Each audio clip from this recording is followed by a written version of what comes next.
Good night, good night, good night. This is the Cutting Edge, and I refer there with you next Wednesday night. Last week, we started the program with this tune here. A tune we have played for years, and then one play it, but we play it. It's from a solo album. When I mean solo album, I mean Coore album, a third world Coore album. It's there around for a long little while now, but you know, when you're there with a group, people know the group, but you make an album, it kind of have to stay up on the back burner, but we always bring it up front. And last week, ironically, we bring it up front. Again, Symphony Rastafari.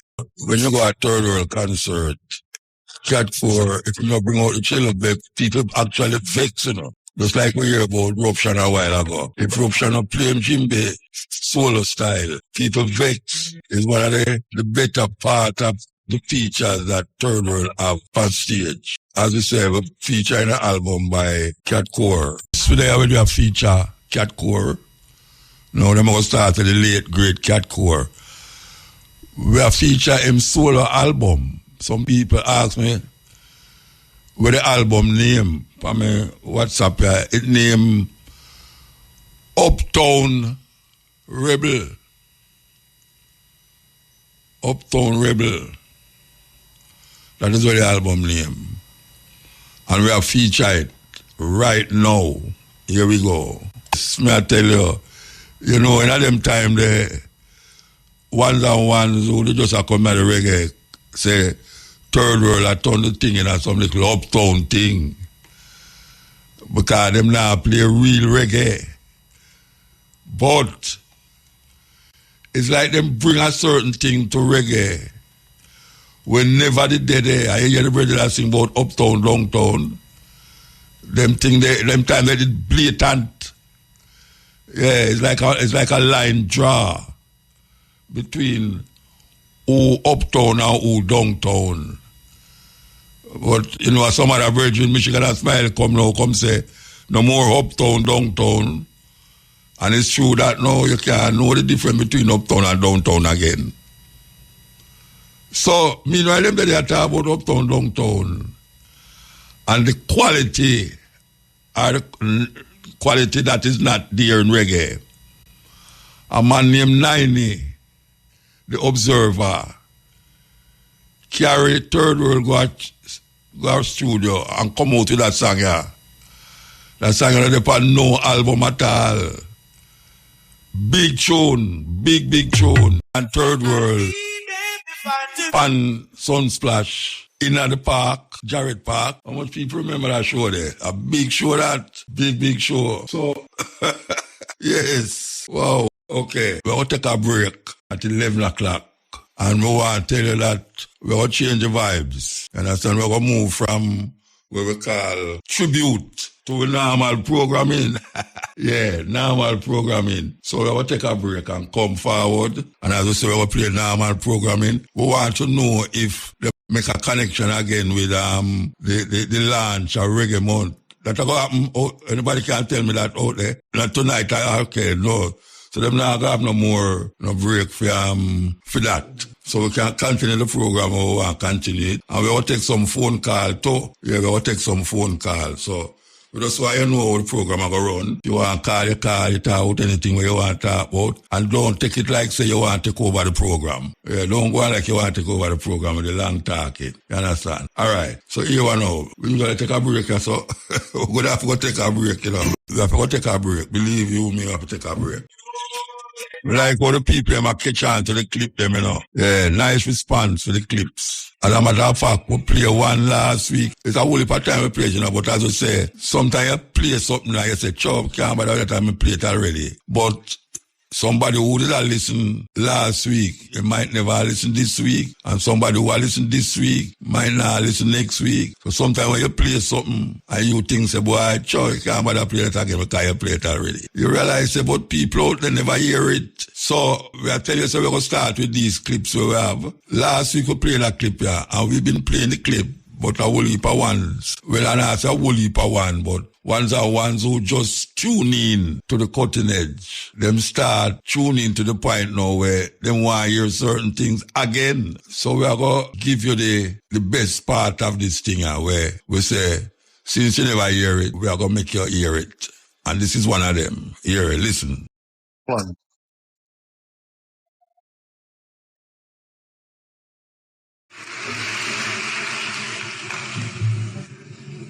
King Lear, late at night on the cliffs, asks the blind Earl of Gloucester, "How do you see the world?" And the blind man Gloucester replies, "I see it feelingly. And shouldn't we all? Animals must be off the menu because tonight they are screaming in terror in the slaughterhouses, in crates and in cages, vile, ignoble gulags of despair."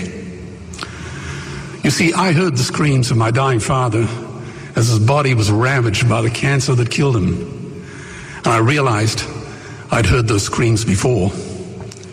In the slaughterhouse, their eyes stabbed out and their tendons slashed, on the cattle ships to the Middle East, and the dying mother wail as a harpoon explodes in her brain as she calls out to her calf. Their cries were the cries of my father. And I discovered that when we suffer as equals. And in their capacity to suffer, a dog is a pig, is a bear, is a boy. Meat today is the new asbestos, more murderous than tobacco. CO2, methane and nitrous oxide from the livestock industry are killing our oceans with acidic, hypoxic dead zones. 90% of the small fish are ground up into pellets to feed to livestock. Vegetarian cows today are the world's largest ocean predators.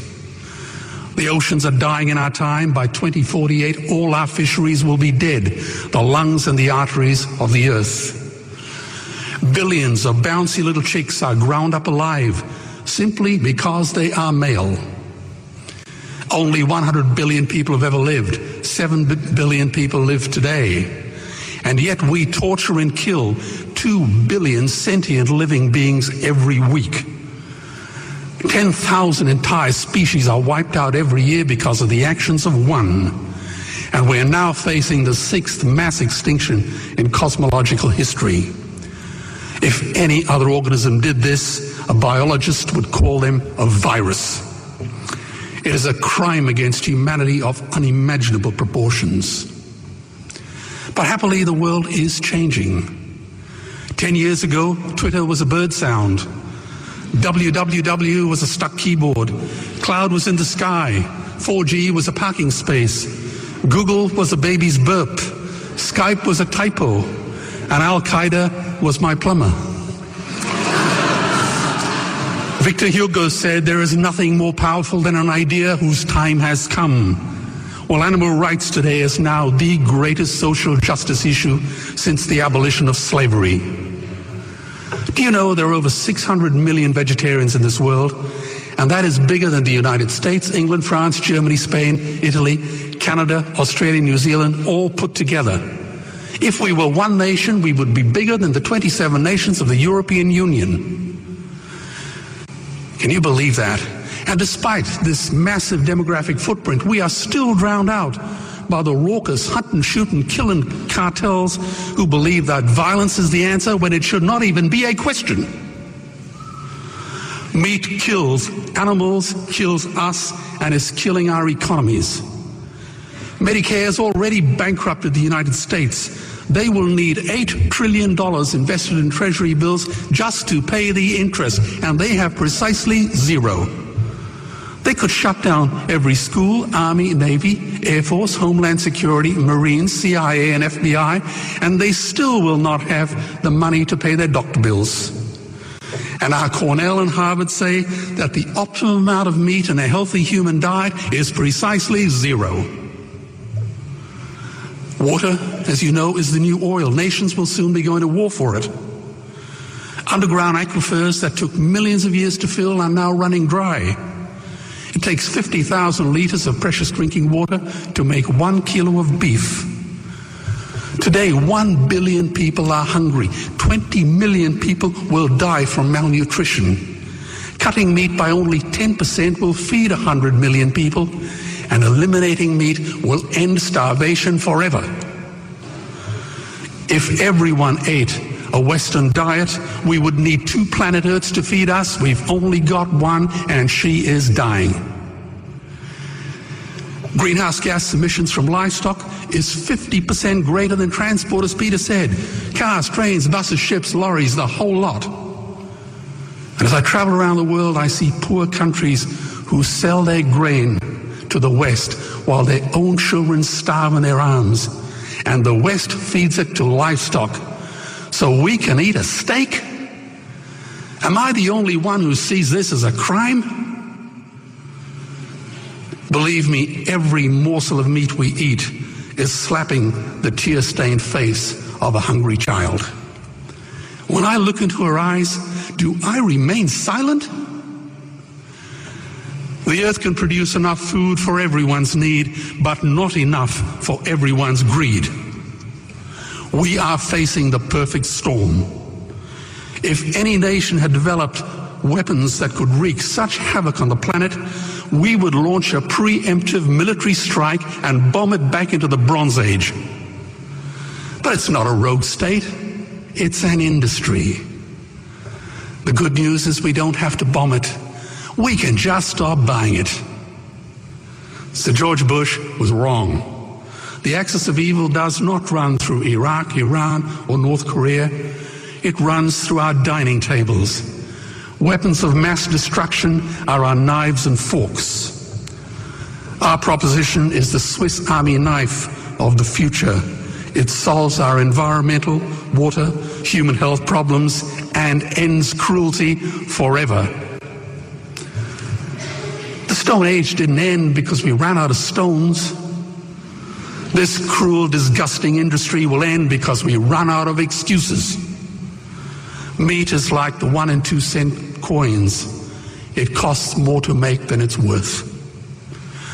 And I come from the bush. Farmers are the ones with the most to gain. Farming won't end, it would boom. Only the product line will change. Farmers would make so much money they won't even bother counting it, and I'd be the first to applaud them. Governments would love us. New industries would emerge and flourish. Health insurance premiums would plummet. Hospital waiting lists would disappear. Hell, we'd be so healthy, we'd have to shoot someone just to start a cemetery. So tonight I have 2 challenges for the opposition. 2 challenges. Meat causes a wide range of cancers and heart disease. Would they name one disease caused by a vegetarian diet? And 2, I'm funding the Earthlings trilogy. If the opposition is so sure of their ground, I challenge them to send a copy of the Earthlings DVD to all their colleagues and all their customers. Go on, I dare you.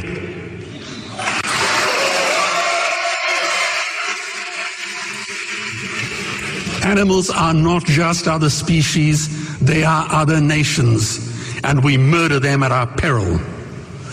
The peace map is drawn on a menu. Peace is not just the absence of war, it is the presence of justice. Justice must be blind to race, color, religion, or species. If she's not blind, she will be a weapon of terror. And tonight, there is unimaginable terror in those ghastly Guantanamos we call factory farms or slaughterhouses. Believe me, if slaughterhouses had glass walls, we wouldn't be having this debate tonight. You see, I believe another world is possible. And on a quiet night, I can hear her breathing. Let's get animals off the menu and out of these torture chambers. Please vote tonight for those who have no voice. 54 countries on the continent of Africa that are black countries. There are 16 in the Caribbean that are black countries. That means out of 195 countries in the world, 70 are black countries. Yet not one of those 70 countries has a nuclear weapon. Not one has built weapons of mass destruction to threaten the world. Not one has ever invaded another land to steal, conquer, or enslave. Think about that. Our ancestors left nothing behind that the world can point to with shame. No genocide, no mass shootings, no record of crossing oceans to chain other nations. We are the children of the only race that never tried to wipe out another people. Yet look at us today. We are the most oppressed, the most exploited, the most humiliated and silenced on this earth. We are blamed for poverty caused by stolen wealth. We are told to heal from wounds that were never allowed to close. We are told to move on, to forget, to forgive. While those who enslaved us still live in the comfort built from our stolen labor. They call us violent. They call us dangerous. But we, the only race that has never unleashed war upon others, remain the most victimized on this planet. And somehow, despite centuries of chains, whips, guns, and lies, we still rise each morning. We still pray. We still smile. We still hope. We are what the United Nations has been searching for. A people of peace. Yet this world refuses to give us peace in return. And that is the saddest part of all. Yes. Serious thing. Serious thing. I know say we're the only set of people will never leave our continent or country and go in our next man's country, go enslave them. Yes? We never left and go in Europe, go enslave nobody or Asia. And when we talk about how them enslave people are ball out, and I say, boy, are human beings. That is why so much things are going on in our earth, you know. The imbalance amongst human beings. The imbalance where white supremacy put upon the world and inject them virus into the world and cause a whole heap of confusion and misrepresentation about how life's supposed to be. Yes. Because where we have here so now, people look upon it and say, them whole personality are go down and down and down and down. And them have to react certain way where them never usually think them would have react. Them not think them would have react certain way, but them react because of how the system set up. And we wonder why things stay so in the earth. And we are cause it. All the madness where you see are going. Whether it is nature or human ways, is we are cause it. Certain things where used to go on, or certain things where I don't know, never used to happen. And I talk about nature-wise, I talk about, and human-wise. Because we see man heart go cold now. Cold like ice. It just like not even like ice, like dry ice. And we can't understand is what is happening. And none of these religious beliefs, practices, is giving us any hope and salvation to what supposed to happen. None of them. And the major one is the one where I enslave most of the people them. In their mindset, the major one them. We're going to play this. There are 54 countries on the continent of Africa that are black countries. There are 16 in the Caribbean that are black countries. Listen. That means out of 195 countries in the world, 70 are black countries. Yet not one of those 70 countries has a nuclear weapon. Not one has built weapons of mass destruction to threaten the world. Not one has ever invaded another land to steal, conquer, or enslave. Think about that. Our ancestors left nothing behind that the world can point to with shame. No genocide, no mass shootings, no record of crossing oceans to chain other nations. We are the children of the only race that never tried to wipe out another people. Yet look at us today. We are the most oppressed, the most exploited, the most humiliated and silenced on this earth. We are blamed for poverty caused by stolen wealth. We are told to heal from wounds that were never allowed to close. We are told to move on, to forget, to forgive. While those who enslaved us still live in the comfort built from our stolen labor. They call us violent. They call us dangerous. But we, the only race that has never unleashed war upon others, remain the most victimized on this planet. And somehow, despite centuries of chains, whips, guns, and lies, we still rise each morning. We still pray. We still smile. We still hope. We are what the United Nations has been searching for. A people of peace. Yet this world refuses to give us peace in return. And that is the saddest part of all. You know, I listen to the radio, you know, and I hear them talk about the cruelty that is up on the land and what young people is doing. How them heart get cold. And we look on what these big politicians is doing. And we are recognize these men do some serious evil things and have them not getting nothing harm to them. Nothing harm to them at all. Them just continue them life and live them life like them never do nothing. Yet still have some man out there and do some little things. And when we say little things, when I say it's not criminal activities, but compared to what these guys do, you know, say, why Jacques said the earth no level. We all come forward and take a break. They met in Berlin, Germany, at the invitation of the then Chancellor of Germany, Bismarck, specifically to come up with a strategy that once again would see to it that Africa and her children are forever defeated and dominated. They spent 4 months, 4 cold months in Berlin, Germany, from November of 1884 to February of 1885.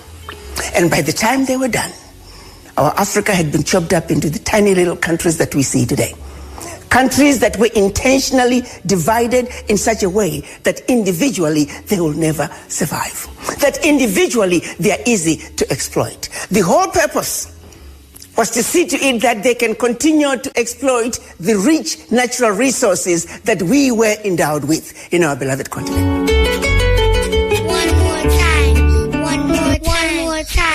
One more time. One more time. They met in Berlin, Germany, at the invitation of the then Chancellor of Germany, Bismarck, specifically to come up with a strategy that once again would see to it that Africa and her children are forever defeated and dominated. They spent 4 months, 4 cold months in Berlin, Germany, from November of 1884 to February of 1885. And by the time they were done, our Africa had been chopped up into the tiny little countries that we see today. Countries that were intentionally divided in such a way that individually they will never survive. That individually they are easy to exploit. The whole purpose was to see to it that they can continue to exploit the rich natural resources that we were endowed with in our beloved continent. Yes, you know, I listened to the radio today about some farmers, or the farmers, them, a ball. And surprisingly, them not ball because them don't have no food for selling out. Them have too much food. Can you imagine that? The farmer, them a ball, say, them have too much vegetable now and them can't get the market to sell it. Because the places where them used to go, like the hotel, them and them something there. I only for the hotel, them locked down. I do repairs. So the government has said, well, rather say, they're going to start some, you know, them call it market here and market there and market almost everywhere for help them. That means that you know the food are going to get cheaper now. Because the man them say, all the pop show with them plant, because you know, so you have certain food where a 6 week food, 6 week crop, 8 week crop and them something there. The people them say, the pop show up on the ground are wither away. Them say pumpkin like, whoa. So you're supposed to can't go in a supermarket and just take a pumpkin. Because the pumpkin is supposed to be free. Can you believe that, man? Can you believe that? No coordination in the whole thing. Because one time your ball saying no food. And now the ball is that you have food till you can't sell it. Because the market not there. So we don't export food. I don't understand that. Or we import so much food. And we not export none. We don't export food, man. Only for tin and tin that we export. We need to get a grip of ourselves. We need to get a grip of ourselves, man, because there's no way should I go in a supermarket or in on the road and people are selling ackee for $900 a dozen. I'm scared. You think a joke me make? A woman tell me that I have to walk where, not walk, I have to drive off. $900 a dozen, Rasta. You have a man who sell roast bread fruit for $1,000. $1,000 for roast bread fruit. How that possible? In Jamaica we live, and not foreign. When you go foreign, you go to a market, you say, a tin of ackee. One tin of ackee. And you know what I'm saying for? $18 US. $18 US. For some tin of ackee. Some of them are $20. When we see the brethren I buy it, one, me not eat ackee out of tin, that's the one thing. Two, me love ackee. But me not go find go buy no ackee out of tin for $20. No, sir. But Anya, so now it's like them why you do something different now because the people them get wicked. Price gouging are going. Like what the Prime Minister say, we must have price gouging. But guess what? I know the market people them do that talk, and the people them have supermarket and them places, but guess what? And the people them at the market are the most of the gouging. They are the people them at the market. When them jack up the price, I say, man, if you don't want it, you can't leave it, Yeah, man. All a planting. The other day, they are planting up the place so rotted. And now, I see people are selling planting. If you want to see the plant where they must sell. If you want to see the plant where they must sell. Plant take 9 months to come, That means we have quite a few months left for really get some serious plant on the road again. Considering the rain, the hurricane blow away a whole heap of them, mash up the crop. But you have certain things we never get lick, and that is the underground food, them cocoa and dasheen, yam, all of them things they underground still. And the vegetable them they on top of the ground, but them not really blow away. Them not really blow, them can't wash away, but I doubt it because the farmer, them say them have enough. Farmer say them have enough. Why we can't coordinate this thing, man? Why we can't coordinate this thing, yeah? Why the government don't have a place where to deal with agro-industry? Agro-industry where you turn the vegetable and the crop them in a different product. Yes. So while you have some herbs where you can say, you go out there with the bush them, I said, you wrap up it with this and say, this after that, this after that. You can use a machine and powder it and put in a bottle and put label on it and sell it out there as a product. Agro-industry is even putting in your fruits in a blender and make it other than just eating the fruit. You know, you throw the papa and the banana and whatsoever you put in there and blend it up. It's agro-industry that, you know. Yeah, man. You use the agricultural product and use a machine to create a different kind of product. And there's no place to really maintain that in a Jamaica because you don't have no cold storage place. No big cold storage place like we used to have ice factory. Wait, them still have ice factory. I don't see them have ice factory again. Them have said a little ice them in some plastic bag now in some big box, ice box. First time used to have ice factory. Remember ice factory near to prison there, prison oval. You used to have ice factory down there. Where you go buy some big black ice, throw up on the ice truck. First time you get licked down by a car, I through that. I go up on the ice truck and I never ever see it's a Ford car too. I never ever see the man is so near to the ice truck. I hop on the ice truck and grab piece of ice and up back and boom. My mother here somebody in the hospital New Year's Eve night. I tell you. But the reality of it is that we need to be more innovative. And that kind of see that show itself still, you know. I see some people are trying their best to use where we have the plant them and the fruit them and turn it into something other than just go buy the fruit. Because when you turn it into something else, the shelf life is longer than when you just have the fruit put on there.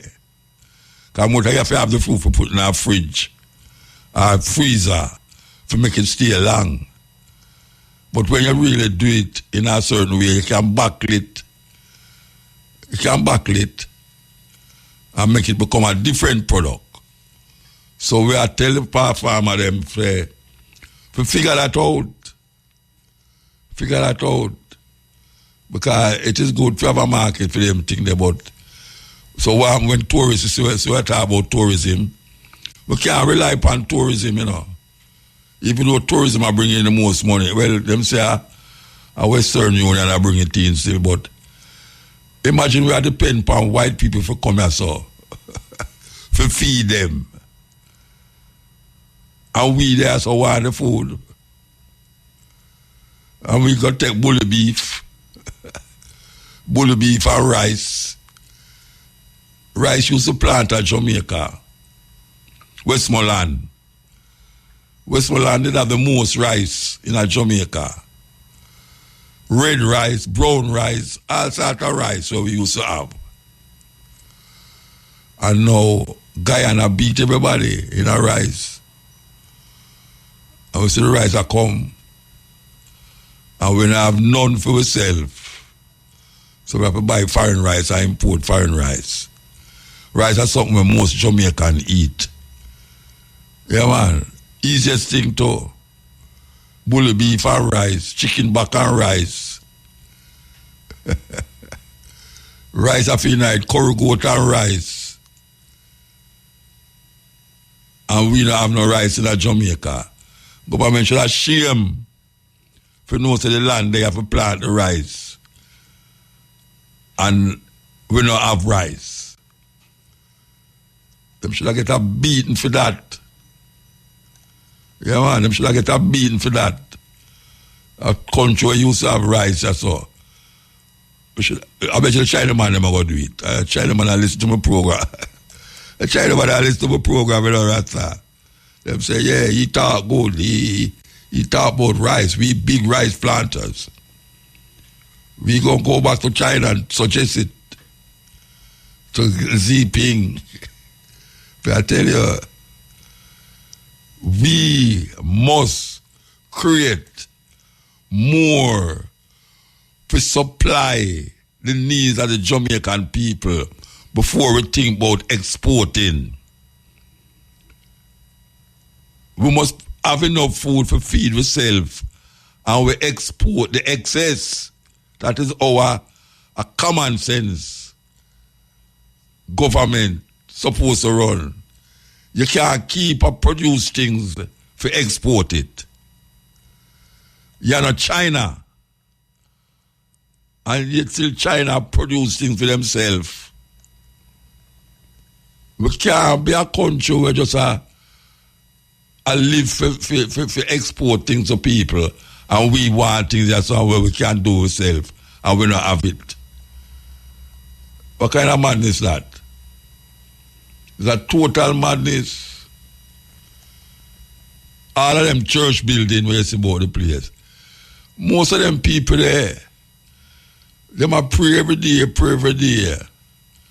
And them hungry. And them still go out church, go give the people them their money.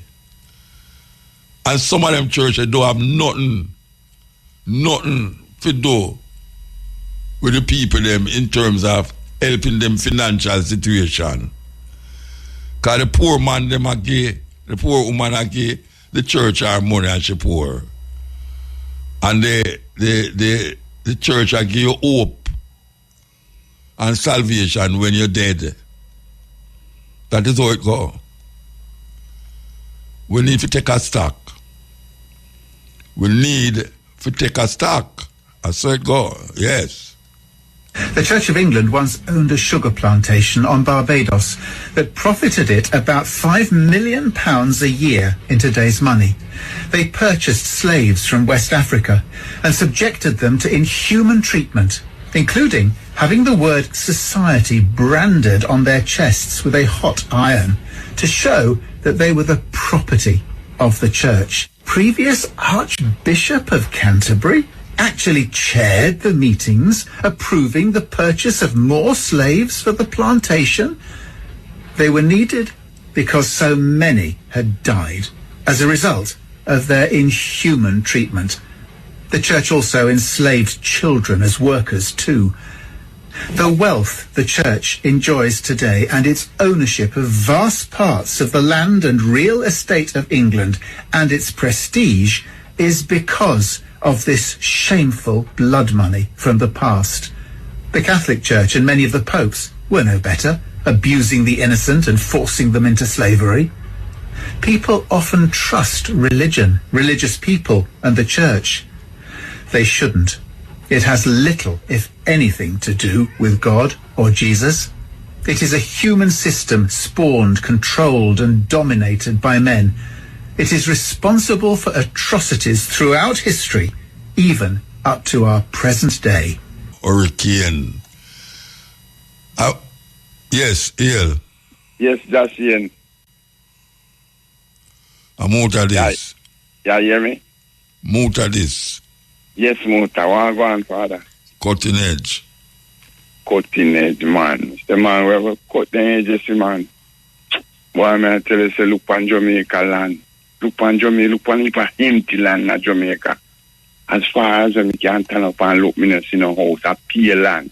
And we can't have food. We hungry. Why? Boy, man, I tell you, say, we people for your sense and make we take the land, you know. We tired, you know, and hungry and foreign people. Me say, man, me vex, you know, bridging and time me see what I want, you know. Because we want the land to plant food for we and we picking them to come. So when we can't get the land, and the most I make the land free with the people. My goodness, we can't understand these people.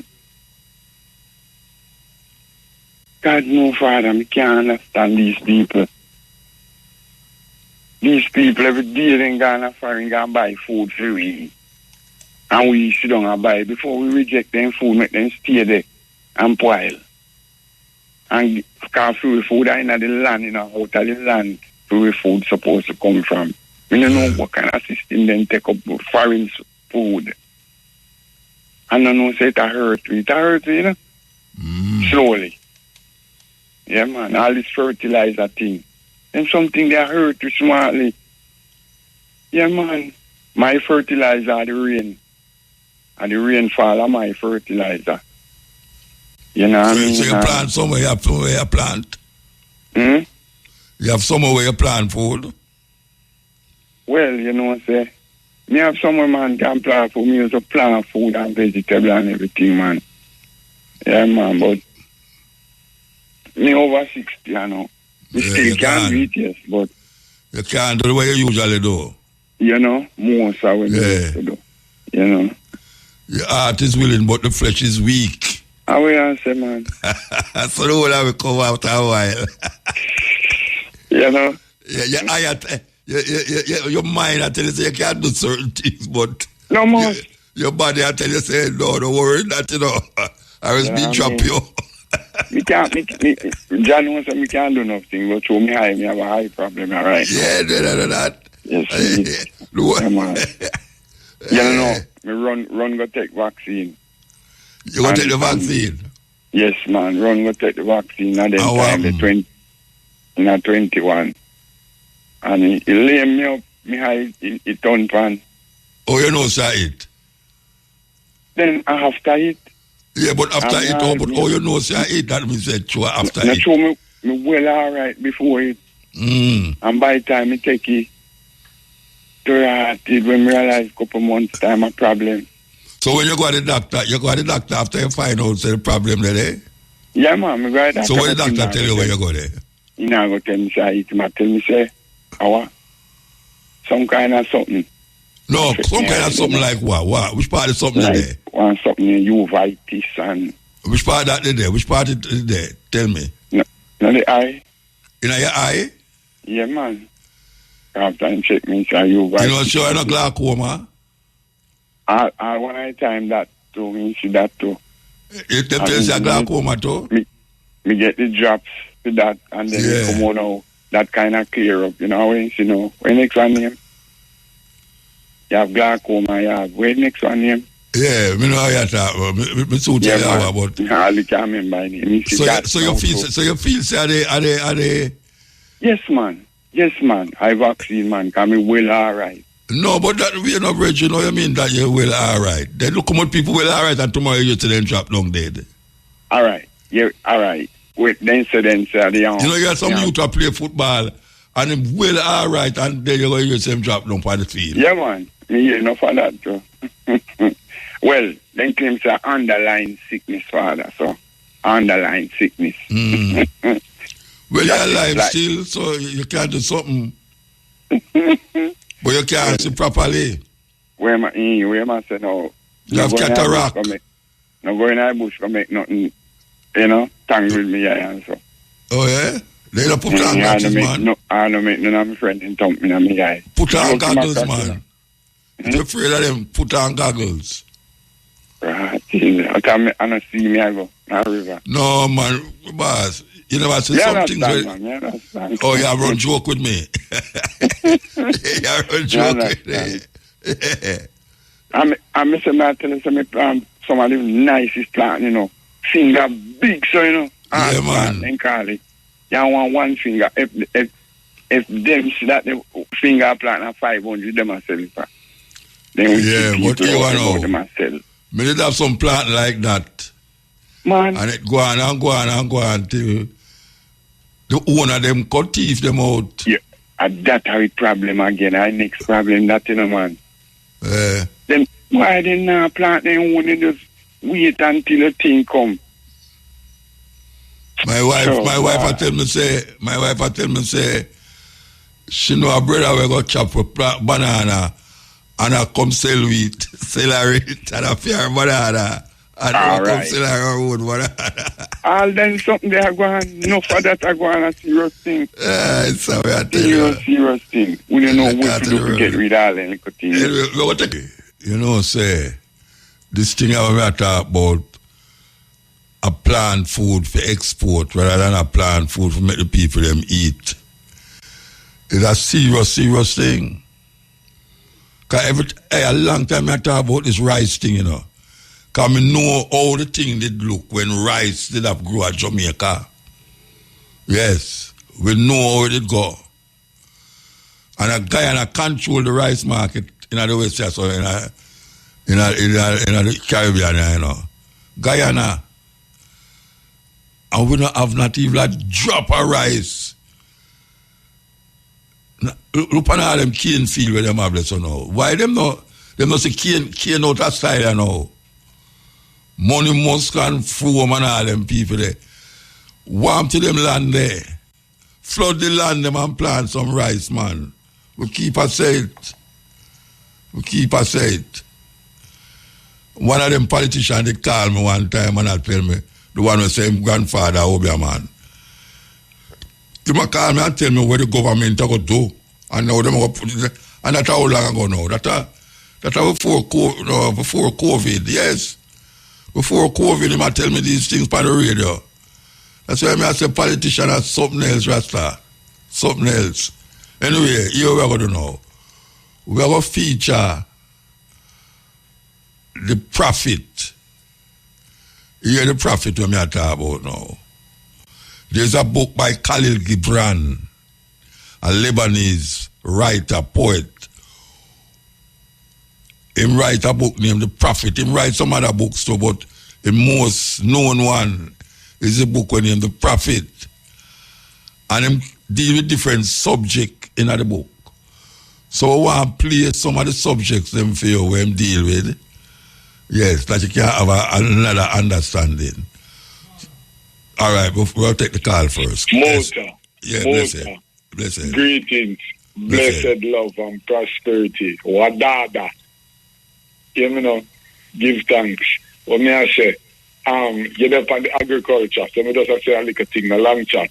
You see the agriculture thing, people just need to just take a stand right now because you can tell forward to Jamaica was one of the top 5 countries in the world that produce, that they have one of the biggest banana exportation. Now, I don't know if they weave 1%. And sometime last year I was calling me and telling me about agriculture, how much land we have at Jamaica. And then he used insight and certain way in which he said, right, because no prisoner them can go farm to feed themselves instead of certain things. So the point is just this. The land them is there. Other country are plant rice. So to Jamaica, we can do the same thing like how Jamaica love rice and peas. But I notice nobody now take up my thing when I tell them say, let out the prisoner them. Then you have let when the prisoner them. You never do say one thing. Them use to broke rock stone. Them use to broke rock stone out of flour mill area there. Yeah. Prisoner you saw they broke rock stone, you know. None of them ever escape. Remember them days that a liquor you use yesterday the prisoner them broke the rock stone and the rock stone. Feeding of the prisoner them go broke the rock stone and them sell it. Shut down into the ship come by the mall or something. But there is some investment going out of it where somebody benefit. No, the point is this no Muta. Listen this now when I said today. And you say, boy, this is very knowledgeable. No Muta. We understand this, but the public not understand it. Them brain does a spin around, so and I rotate like planet Earth. But even though planet Earth I rotate, no one can feel it. That is the mystic of the Most High Creator. Now the point is this, Mota. Now if all the day long someone know the right and I do the wrong, brother, and them end up brainwash the people them so much that the people them can't see say are the wrong way them I lead them. What you do? To help yourself in another situation where, as a man with the knowledge, the wise, and the overstanding, with your 5 senses, the most creator there. You just go and hold your part and do what you are doing. Because you see, the multitude been lost and astray, and they now realize it because no care what them say, money still a got thief. No care what them say, certain people now go to prison for it, but little poor sufferer people, them that will happen. Well, in this hands of time, the hands of time is showing sign. It is AI, our mankind. Don't you be unkind. Conscious in our life, heart and mind. Muta, me just say one thing and feel it right. So, me say me a thank them conscious life, heart and mind. Me ask the eye, please, they can just play that fear in the night. I don't know if I have it, you know. Me send it in an email just a while ago. No, but me not looking at no email now, Bridget. Me dey on the radio. No, me send it from where they still. Shane Clark, they write this up. Shane Clark, that's what they say, my brother. You can find it from Muta. Muta will allow you to go. All right, me figure it out. All right. All right. Give thanks, yeah? More prosperity, yeah? Yeah, man, all right. Yeah, yes, sir. Yes, so we'll talk about this book and the prophet. And we're going to start, as in between the call them, we're going to give you the prophet. So this is the prophet. The topic is on eating and drinking. On eating and drinking. Listen. El? Right. Right. Where's the motor? Yeah, man. My motor just continue to play the clip them here because our politicians and have no vision here, motor. They don't have no vision. They need the land to put up them high-rise buildings. Just go to Bournemouth. I don't want to own half a cent of us. Motor, may I listen to JPFM and Ellen Davis White and Coore saw this China man. And the man them defend the hypocritical role the Prime Minister play. Why he can't say nothing about Donald Trump. You can't say nothing to a man where arrange war. Diplomacy. Eh? No, but Muta, if you can stand up and say, if a common man in Jamaica violate, you literally are getting killed. This man create anarchy in the world, Muta. It blatant. That means we are hypocrite, Muta. We're not better than the common criminal then.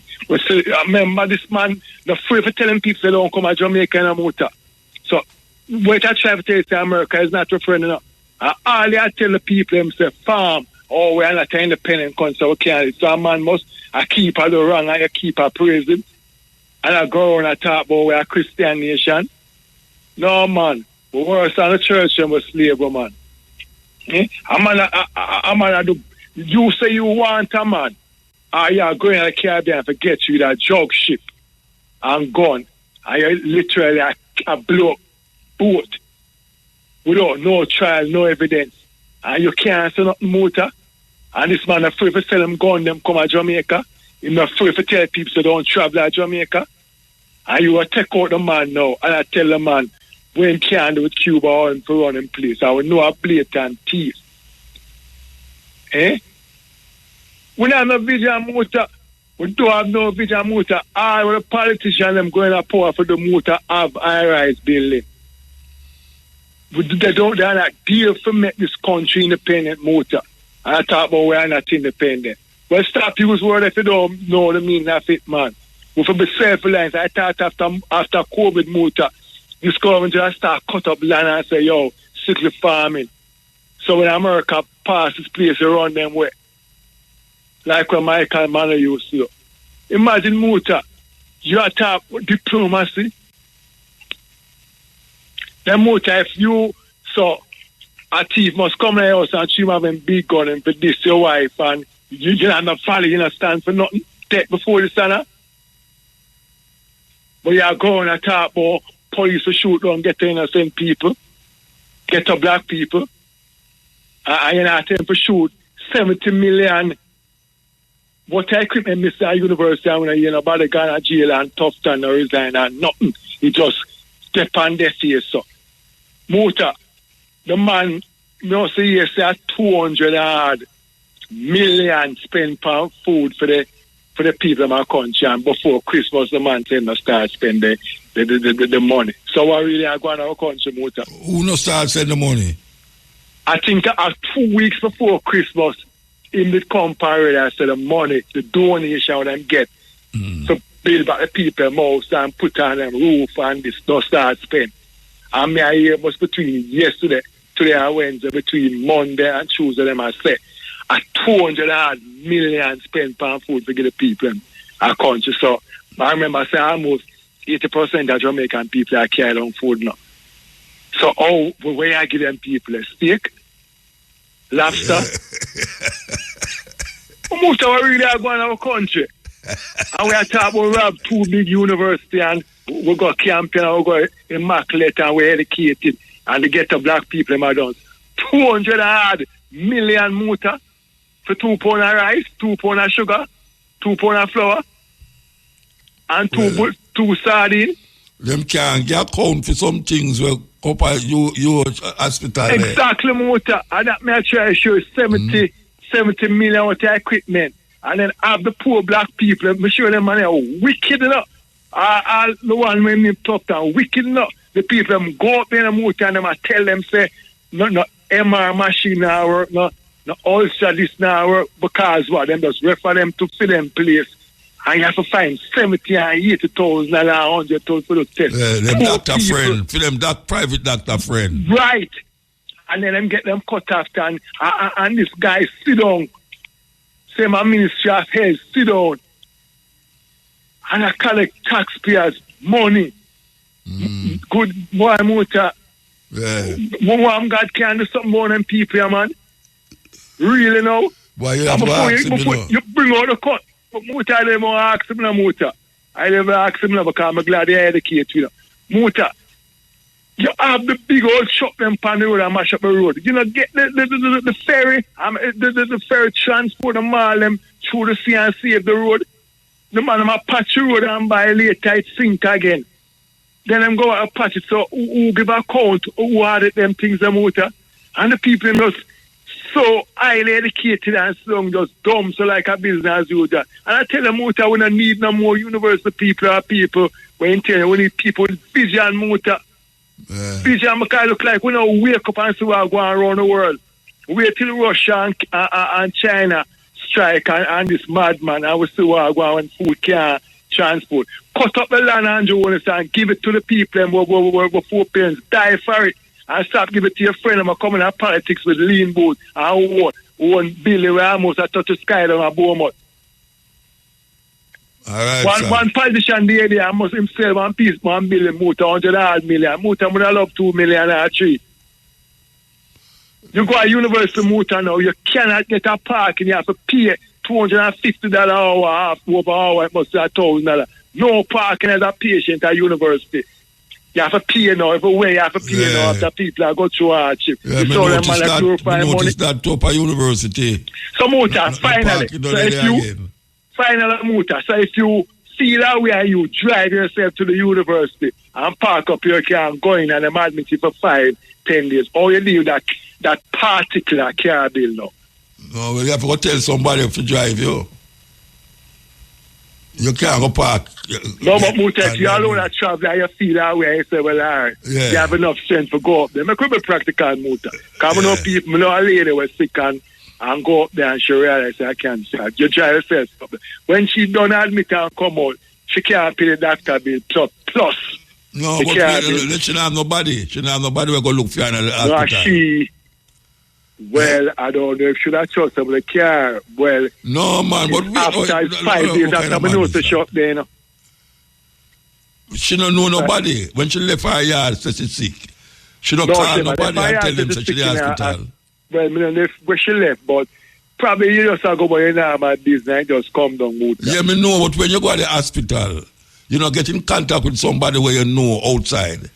Well, that's true, Muta, but I don't know. Yeah, but she couldn't just park the car there and left the car there, so few much man, she left the car there because she told me she left. I know recently now about a year ago because now she go up now and then for treatment. So I am saying no because yesterday I go to university and I tell me, say, I $250 an hour and over an hour.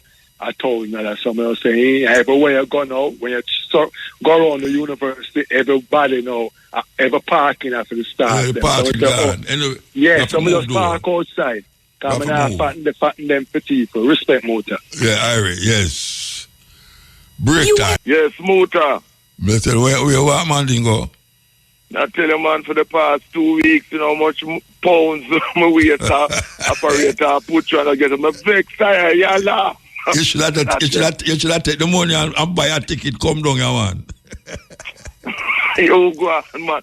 I'm money past 2 weeks, just the third week, you know. I wonder how woman I hear you. Yeah, that's why for the past 2 weeks before, man, my whole the operator put me through and pick up higher. You know, she put me through to the studio and thing, man. I make no, man. That's why I don't hear me, man, because so much things happen. Osh, man. Yeah, man. Yeah, that's yours. Me I tell you, man, the Ben. Anyhow, we just want to say it is the coward slave mentality of PMP and GLP politicians why them don't come out and condemn the racist war criminal Donald Trump for where him going on with murdering people in Venezuela and outside in international waters and things. Minneapolis. Him are the real terrorist, you understand? And kidnap the president and his wife of Venezuela and them things there. And we mustn't let that off of the agenda, because President Maduro and his wife must be released. Illegal criminal abduction. And these same politicians, PMP and GLP, if it's any other person in the Caribbean or Africa, they do that. You would hear how them condemn them, how them dictate and thing, Yes, them such a hypocrite. What them do with Mugabe? What them do with Mugabe? Yes, exactly. What them do with Mugabe? Exactly. See?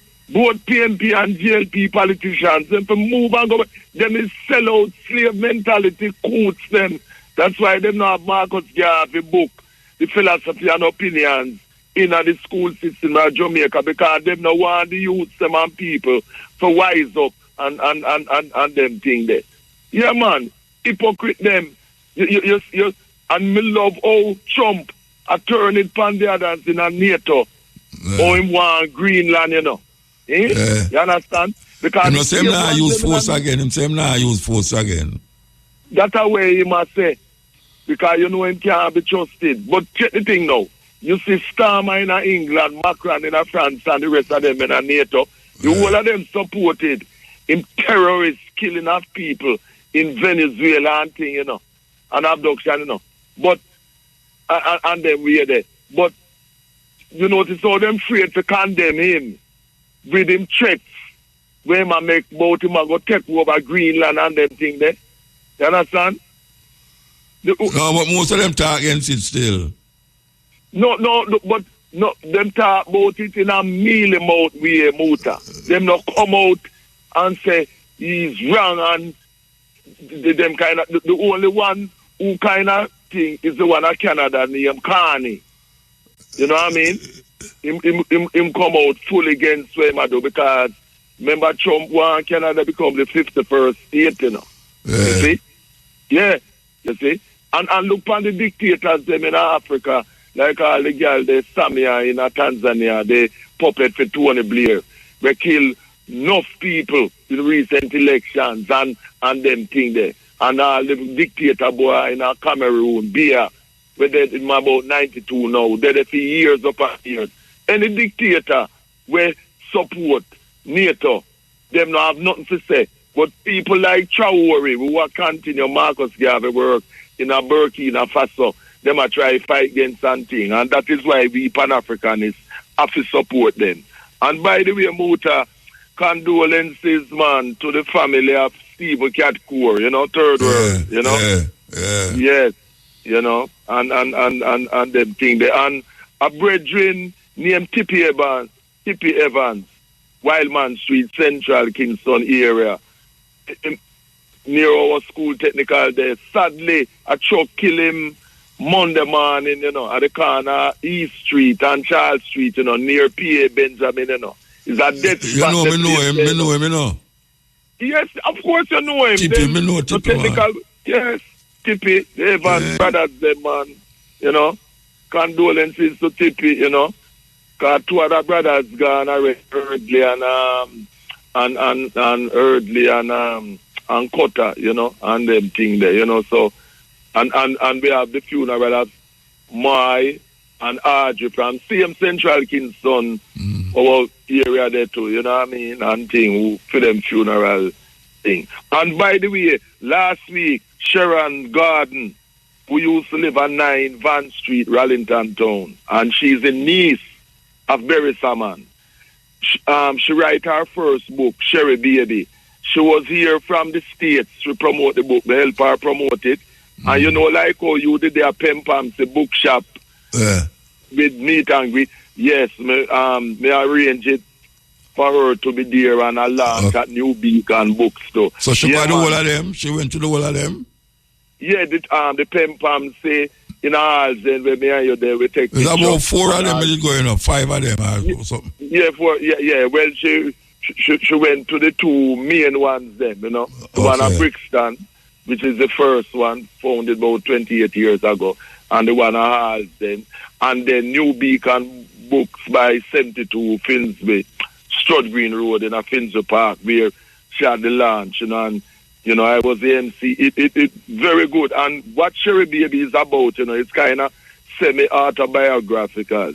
She used to go Alpha, and she talking about life in Jamaica from 1969 to 1975. And it's the first in a trilogy, you know. And it's things where I show life in a Jamaica, the politics, where we call barrel children. You know, parents who leave them children go abroad and send barrel to them, leave them return the sexual abuse where children, you know, very, very good book, you know, Sherry Baby by Sharon Garden, you know, we used to go to Alpha, and it's an audio too, so you know, it has gone very, very, you know, very good, that book, and it's good that we have in women who writing and representing and showing our story, because Muta, as you know, only we can write and represent you have a woman who write book, man. Eh? You have a whole heap of woman who write book. Yes, man. And we love that. Yes, man. Yeah, man. A whole heap of book out there by women, man. Yeah, man. You know, and we love that and thing, you know. And I must say that me love how Light Parks come back in at the music thing with a new tune name, You Make Me Feel So Nice, you know.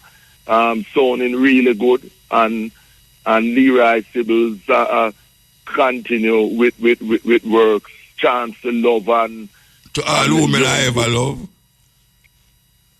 No, Chance for Love. No, him have a tune name To All the Girls I Ever Love. You know that? You love, yes. It's a whole song him sing over. Yes. Yeah, man. And thing. And him have a tour at Japan and come up sometime in a May too, you know. Think it's May and thing. But I'm glad to say good and hope can link up with female album. This is my song. I'm glad to say good reggae music, you know, still a make, and I go and play and promote it for my radio show them and dances and them things. And the boy Keir Starmer, man, it's just a matter of time before you hear him out, man, because him coming, typical a politician, say more do good, and his pure arms out, Keir Starmer, I keep up, man. You know what I mean? About it, man. Not delivering. Yeah, man, not delivering at all, man, and in the party, you have elements in there that are plot to get rid of him, man, because the Labour Party are down in the polls. Yeah. And Keir Starmer is somebody I have no sympathy for. Remember when he tried to get rid of Diane Abbott out of the Labour Party because she talk about the racism that we face is not like the discrimination with Irish and Jews and them thing they get due to thing. Yeah, man. And it's because public pressure by us as people why Diane Abbott still not the party and thing. But Keir Starmer not delivering. And Muta, you say Brexit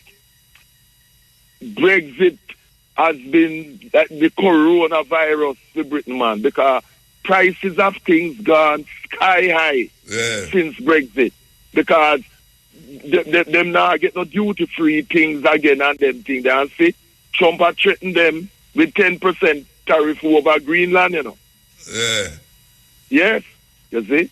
And me and you know, tariff who feel it? Is the consumer who buy, because all the people them before who import, them just pass it on. Them just pass on the percentage tariff. Yeah, man. Serious thing. You know what I mean? But we as African people, Muta, we have to do what we have to do. And we must not allow this thing that Jamaica must become a republic to go off the agenda, You notice how them kind of hope say we just forget about it. Yeah, you know what I mean? The hurricane is part of the forgetfulness. Yes, but you, me and you know, so they really don't want Jamaica become no republic, because them still want under the rule of the British monarchy and them thing, the slave business and thing. But Jamaica must be a republic. Must be a republic. You understand? Because we can't say we're independent and you have a foreigner from a racist family who did exploit our people and still have benefit from it, with them own the beaches in Jamaica. That's the next thing, Muta. Beaches in Jamaica must be owned and controlled by us, the people. Most of the beaches in Jamaica, people in Jamaica don't have access to it.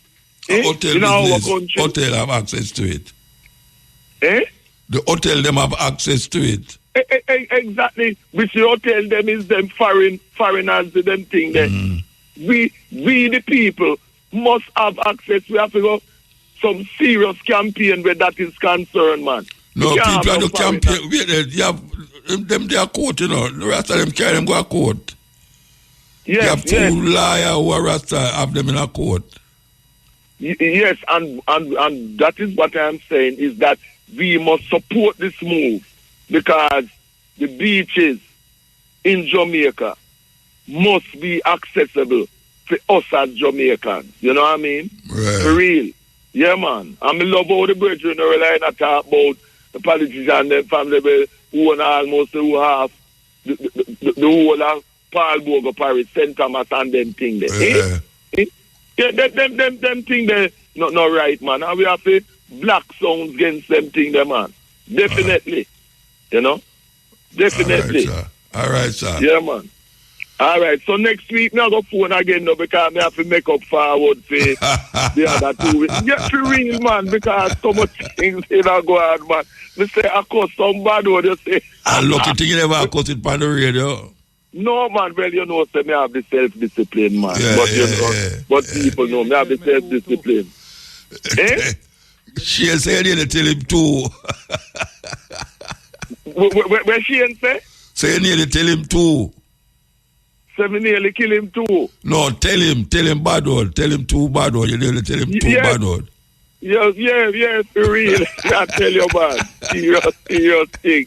Because, say me can't use the adjective them good, The whole way can't use it. The whole, colorful, kaleidoscope. And so, may I leave by telling people in Jamaica, my African people in Jamaica, say, keep conscious, be conscious, and be proud of your African self, your African hair, complexion, nose, and everything. And don't stop, continue, and implement the works of Marcus Garvey, because our only salvation as Africans in Jamaica and abroad is us as Africans. Self-reliance. Right, every time. Next week, we have phone again. Bless them. Give time. All right.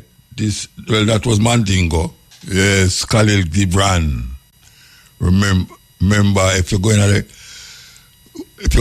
the what them call it, YouTube, and put Khalil Gibran, Gibran, and look up for The Prophet, the book named The Prophet. You're supposed you can't get it in the audio. Yes. Yeah, Muta. Yes, sir. Yeah, man, we're going there. Cutting edge. All right, cutting edge. Yeah, two things. When I was drive on the junction road. Which one is the junction road? And you want up as well? Yeah, man. To go St. Mary? Hey. Terrible, man. Terrible. Boy. Terrible. Worse to the road, man. The road. Terrible, man. I want to know if them no say they're there. Terrible. And it's one of the big main road in Jamaica, But you know what happen? They're going to wait till somebody drop over, bust turn over thing for them fix it, you know. That them going to do. Yeah, man, some big bowler will have a top of the hill. They're dropping on a big top. I tell you, man. You couldn't get by the bird, Steve Shaw on the program again. Steve Shaw, don't remember what I said with Steve Shaw. You know what? I'm going to tell you something. It's the main road that link the south with the north.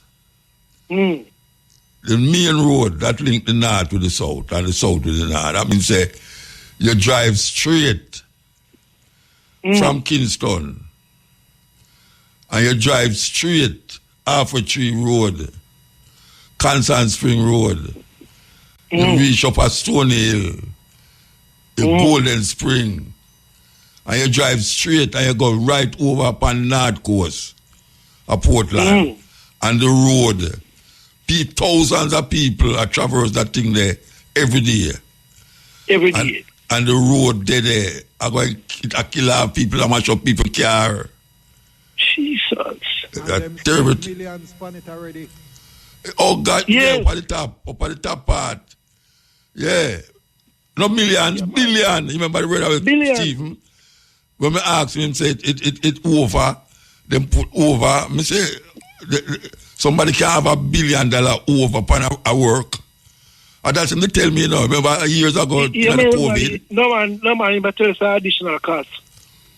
Yeah, additional cost, $1 billion additional cost. What kind of man is that? Additional cost. No, it's not cost overrun, it's additional cost. Yeah, but I tell you what, it's terrible. Anyway, Can I get him back from one of the program, man? Get him back from one of the program? Yes, man. I'm going to ask him to get him. Yeah, forget him. You see, from me, to say them lack of Constant Spring and nobody can get no water out it again. My begs. Constant Spring is from before me born. People go to catch water from all far distance. And the man, them show them no water to run upon the road. Them run it under the ground now and gone over big boy yard. And now people don't have no water there again. So I don't know why they call it Constant Spring. Should I change the name? Anyway, yeah, man, all right, we check them to find out. I ask him, yeah? All right, the next thing, Muta. Yeah. What are your views about the current reduction of crime? You're not added to the program, man. No, come on late. No, I don't mean today. I don't mean both. From last year, from the mention, say crime, murder gone down. My talk My talk is, listen to me now. Hear my take on this thing, you know. Police is the first so much police ever killed so much people in Jamaica, ever. Right? 400 odd, them say. Is the lowest crime rate, murder rate them get in the past, how much years them say? Must say 20 years or 30 years. My take on it is this. If you have 700 people get murdered last year, and you have 400 odd people get shot by police dead, how them know? So some of the people them will get shot by police. It's not murder, them get murder by the police. Yes. So you'd have to go add that in at the 700 where them say murder, you know. Yeah, we don't know. Suppose that 200 people out of the 400. That means that the crime rate not gone down. May I say? You know, so the narrative, when them people now look at we, you know, call them and say, boy, murder rate gone down. But you know so much, not about for this area. You know, so about 17 gone down. 17 people dead now? 60 years under the police. Yeah, man, you know. Under the police? Why am I so busy that it's to Trump to I remember where I go and I said, it's to Trump. 17 people get shot by police already. Yeah, man, I tell you. Yeah, I must have. I want a day. No, I want a day. No, you want to say one a day. No, sir. Them lies up. Them lies up. Looking at. That's why the crime gone down and show the police and kill the people them. Eh? Me and man I say the reason why the murder rate gone down and show the police them and kill them. Kill the people them so the people them get freed. No. Once a man named Carl but something, don't really investigation. I go on against him. No, wait there. You believe say, because the police them I shot the man them and killed them. Why the crime rate gone down? Yes. Yeah, man. As a name Carl, so but like gang or so, you know. So them get free, that you say? Yeah, so because the fear commit crime, no, the fear kill him, no. Then all 17 people dead since the year start already. Then say shoot out. I don't shoot out. Camera now weird. 17 people, the police them shoot. Then that may I say, if the crime, watch your man. The only way we're going to know is if the police them have on camera. That's the only way we're going to know what is what and what is not. If them have on camera. When you think that will come to reality, when you think that will come to reality, the Prime Minister of Jamaica say them have 1,000 camera, but me know say him must say that from about little after when the hurricane come. Before the hurricane, they must say them have 1,000 camera. Yeah. And him go on like say that new news him give. With the done here, 1,000 camera there already, so how come them not be, man? How come them not be? They need more logistics to operate the camera, they need a system, and they have to train them, man. So, you know. Watch a man, a joke them attack, joke business them attack about, man. So the narrative is that when the camera, the police officer the camera, the crime rate is going to go up. So, no, well, we don't know because you can't see we are going on the camera. That's what they're thinking, you know. Yeah, so, well... It was shuttle them on. It was chain up them on. For no say... Because one of them the other day, you know, shut a man, you know, and then them ask him, want to the camera, you know, what him say he forgot to pin something on it, so clip. Him forgot that, you never hear it. No. Yeah, man, him shoot somebody, him say the clip. If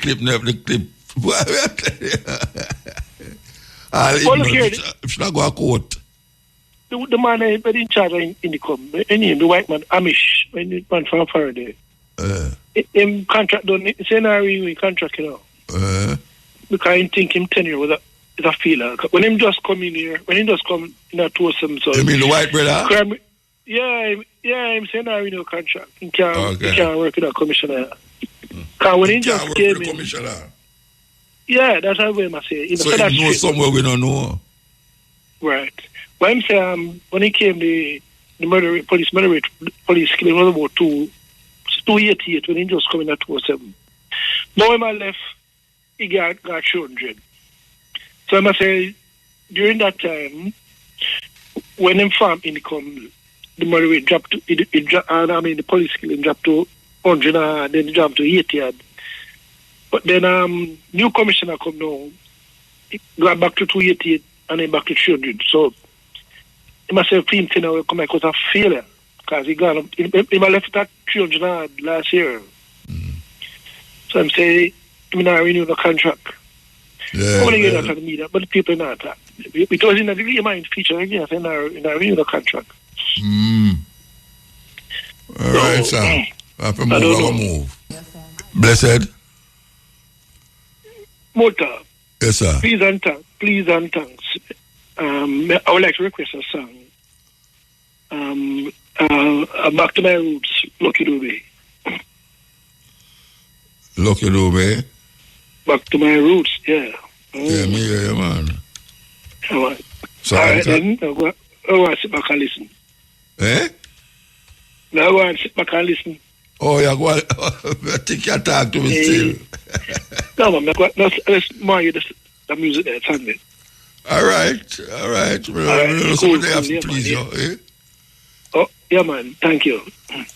No, that song there, I Am I Said, is a virgin named Neil Diamond to sing that tune there, and like, he might show you in a state of why he might achieve so much thing, but yet still him not feel fulfilled. Him not feel fulfilled. I Am I Said.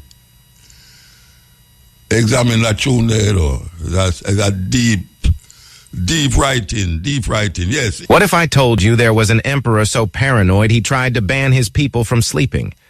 Not because he hated laziness, but because he was terrified of dreams. This was Caligula, one of Rome's most infamous rulers. He believed that dreams were dangerous, that while people slept, they might conspire against him in their minds, and that nightmares were omens of his downfall. So Caligula took his paranoia to extremes. He ordered guards to patrol Rome at night, punishing anyone who slept too soundly. He forced senators and nobles to stay awake for days, keeping them in endless ceremonies, lectures, and feasts, just to prove their loyalty. Exhaustion wasn't a side effect. It was a weapon. But here's the dark irony. The emperor who banned others from sleeping was terrified of closing his own eyes. Caligula was said to wander his palace at night, pacing in terror, claiming the moon itself was watching him. He dreaded nightmares, convinced they were messages of betrayal and death. The man who ruled millions couldn't rule his own mind. He could command armies, build monuments, and rewrite laws, but he couldn't conquer sleep. And maybe that's the real lesson of Caligula's madness. Power can bend nations, but it cannot bend human nature. You can deny people rest, but you can't destroy the need for it. And in the end, Caligula's sleepless paranoia didn't save him. It consumed him. He was assassinated by his own guards, betrayed in daylight, exactly as his nightmares foretold. So the emperor who tried to ban sleep was undone by his own restless mind. Serious thing. And I want to tell you too, for those of you who know about them kind of history there, Caligula used to lay down with donkeys in his bed and horses in his bed. And whenever a couple come to him and say they want to get married, and hey, I mean, I talk about what black people write about white people, I talk about what white people write about white people. So anytime a man want to get married and them come to the king and the emperor, Caligula, and them come to him for them blessing, him have to have sex with the bride, well, before she told her bride. He have to have sex with her first before the husband have sex with her. And this is history, you know. This I don't know. Round the corner talking. Him have to sit down and have sex. I lay down and have sex with her before the husband married to her. What a life. What if I told you there was an emperor so paranoid he tried to ban his people from sleeping? Not because he hated laziness, but because he was terrified of dreams. This was Caligula, one of Rome's most infamous rulers. He believed that dreams were dangerous, that while people slept, they might conspire against him in their minds, and that nightmares were omens of his downfall. So Caligula took his paranoia to extremes. He ordered guards to patrol Rome at night, punishing anyone who slept too soundly. He forced senators and nobles to stay awake for days, keeping them in endless ceremonies, lectures, and feasts, just to prove their loyalty. Exhaustion wasn't a side effect. It was a weapon. But here's the dark irony. The emperor who banned others from sleeping was terrified of closing his own eyes. Caligula was said to wander his palace at night, pacing in terror, claiming the moon itself was watching him. He dreaded nightmares, convinced they were messages of betrayal and death. The man who ruled millions couldn't rule his own mind. He could command armies, build monuments, and rewrite laws, but he couldn't conquer sleep. And maybe that's the real lesson of Caligula's madness. Power can bend nations, but it cannot bend human nature. You can deny people rest, but you can't destroy the need for it. And in the end, Caligula's sleepless paranoia didn't save him. It consumed him. He was assassinated by his own guards, betrayed in daylight, exactly as his nightmares foretold. So the emperor who tried to ban sleep was undone by his own restless mind. I mean, names should change, for crying out loud. I don't understand why it's called Victoria Falls. I mean, who's Victoria? Who is Victoria? I don't go to London and something is named Kanyisile Drive. Really, names should change. And even personal names should change, people. We should get there. I don't understand why we still give birth to Patricks in 2025. No, not in 2025. In the era when you were born, maybe. Because we need to understand how these names came about. You had a Christian name and you had a heathen name. So when your mom took you to a clinic that was run by missionaries and they say this child's name is Karma, they say, no, I can't pronounce that, we're breaking my tongue. Besides, that's a heathen name. This child's name is Christina. So people died fighting for a name change. And for me, that should come under statutory, and that includes towns. Yes. Yes. Why we have these names? What are the three primary animals that people eat? Chicken, beef, fish, pork. Okay. You look at all of those animals. Are any of them carnivores? No. None of them eat meat. So if you're eating something that didn't require meat to build its own protein, then why do you need to eat that to create your own protein? Hey, this man, hey, thinking. The strongest animals in the animal kingdom: gorilla, monkeys, rhino, elephant, ox. None of them eat meat. We take one example like the lion and say, okay, we're supposed to eat meat, not understanding that most animals don't actually eat meat. And then when you start to think about even our biology, like you think about how a lion is set up or carnivores are set up, they always have teeth that match to be able to kill meat. Yeah. We don't. They also have a jaw that can only collapse this way. It can't go this way like ours can. Your jaw going side to side is indicative of you being an herbivore. You eat plants. When you look at our digestive system, the digestive system of a lion is about 7 feet long when you lay it out. The digestive system of an herbivore or a plant eater is going to be somewhere between 20 and 35 feet. Guess what? Ours is between 20 and 35 feet. So our biology is set up for plants. At the cutting edge with Mutabaruka, what determined say, hey, them can't stop here now. As long as jam music rock, ticka ticka ticka tack. Hey, Muta, get them an extra. What are the three primary animals that people eat? Chicken, beef, fish, pork. Okay. You look at all of those animals. Are any of them carnivores? No. None of them eat meat. So if you're eating something that didn't require meat to build its own protein, then why do you need to eat that to create your own protein? Hey, this man, hey, thinking. The strongest animals in the animal kingdom: gorilla, monkeys, rhino, elephant, ox. None of them eat meat. We take one example like the lion and say, okay, we're supposed to eat meat, not understanding that most animals don't actually eat meat. And then when you start to think about even our biology, like you think about how a lion is set up or carnivores are set up, they always have teeth that match to be able to kill meat. We don't. They also have a jaw that can only collapse this way. It can't go this way like ours can. Your jaw going side to side is indicative of you being an herbivore. You eat plants. When you look at our digestive system, the digestive system of a lion is about 7 feet long when you lay it out. The digestive system of a herbivore or a plant eater is going to be somewhere between 20 and 35 feet. Guess what? Ours is between 20 and 35 feet. So our biology is set up for plants. Listen. Yes, listen. In a world where empires crumbled and freedom seemed like a distant dream, one man stood tall against tyranny, a king who refused to bow. This is the true story of Haile Selassie, the Emperor of Ethiopia, whose bravery lit a light of hope during World War II. When Mussolini's fascist troops invaded his native Ethiopia in 1935, brandishing modern weapons and murderous tactics, Selassie didn't capitulate. He resisted, defying overwhelming odds. He brought his battle to the world stage. Before the League of Nations, the African ruler believed he was the first to say, "It is us today, it will be you tomorrow." And his words still echo today. He warned the world of the dangers of ignoring fascism, and history validated his judgment. Selassie, even in exile, roused his people to resist. Ethiopia was liberated from occupation in 1941 with determination and assistance from Allied forces. His tenure served as a reminder to the world that even in the darkest of times, justice will always prevail. Haile Selassie was more than an emperor. He was an embodiment of resilience, dignity, and the unyielding spirit of Africa. And his legacy, it lives on forever. What do you consider to be a real leader? Let us know below. Yes.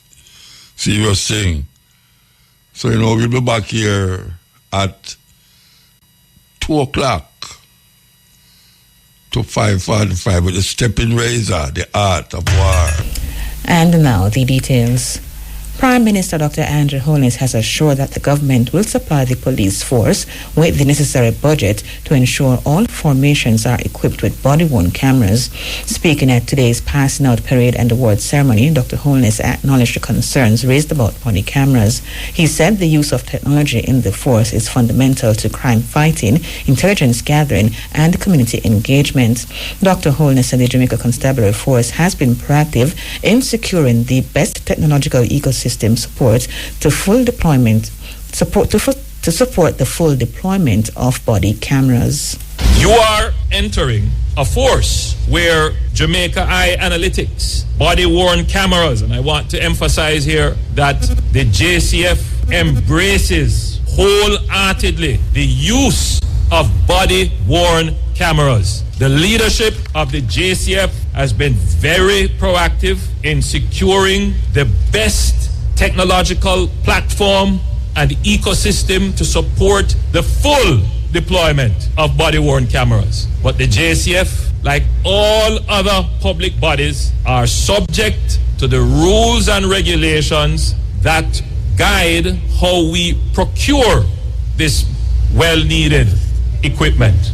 And so they have already secured, by my last check, 1,000 or so cameras, and others are in procurement.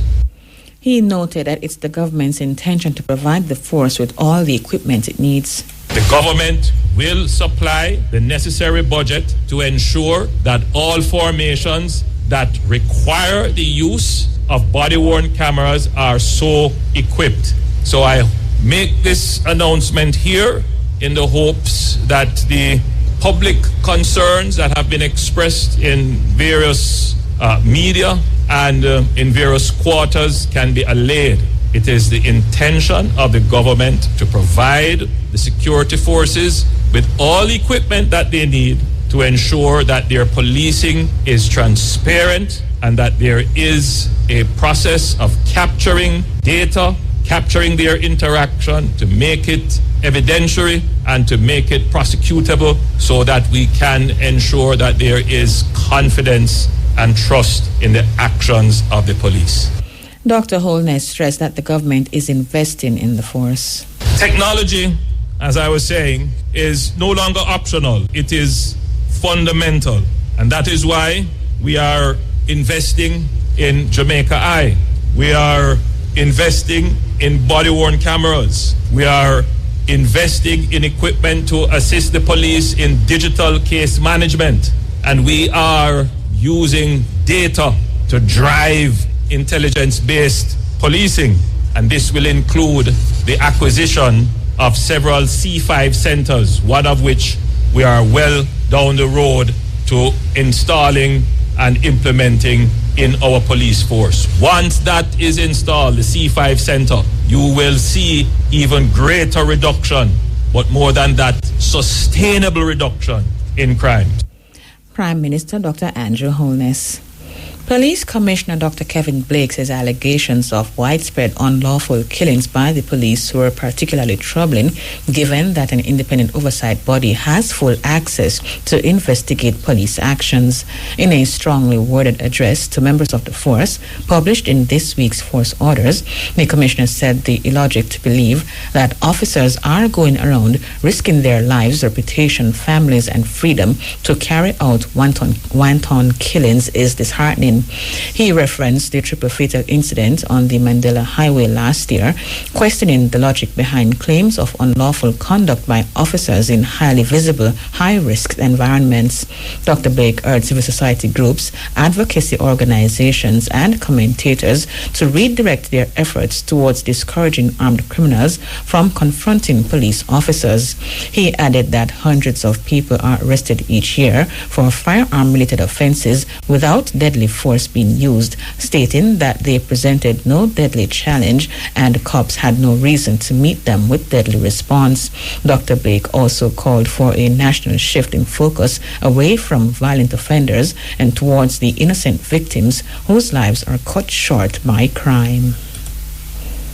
The major organized crime and anti-corruption agency, MOCA, says the arrest of 3 suspects is a major breakthrough in a very unique, elaborate, and complex fraud case that has been on the agency's radar for at least 2 years.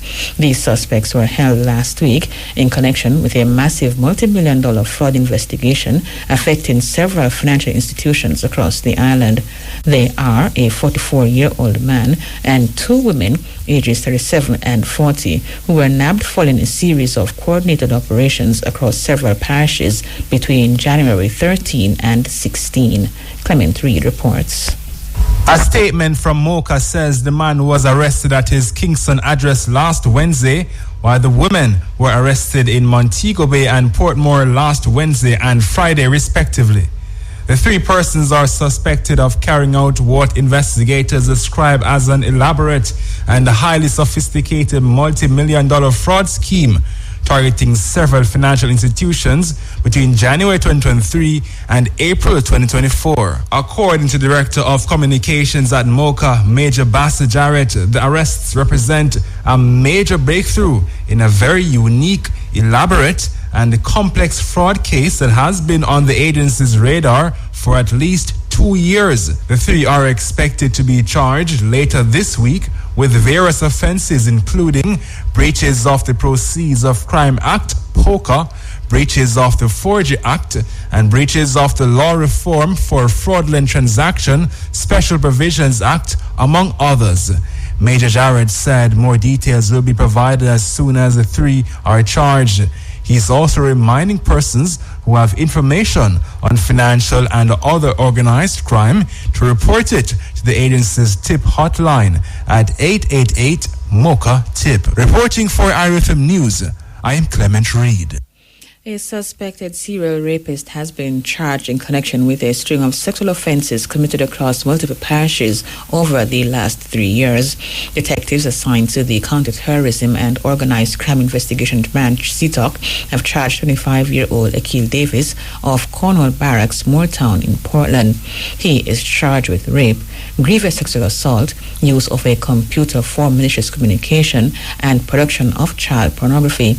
The alleged incidents occurred between 2023 and 2026. Natalie Campbell reports. Police say the most recent charges stem from an incident involving a 16-year-old girl.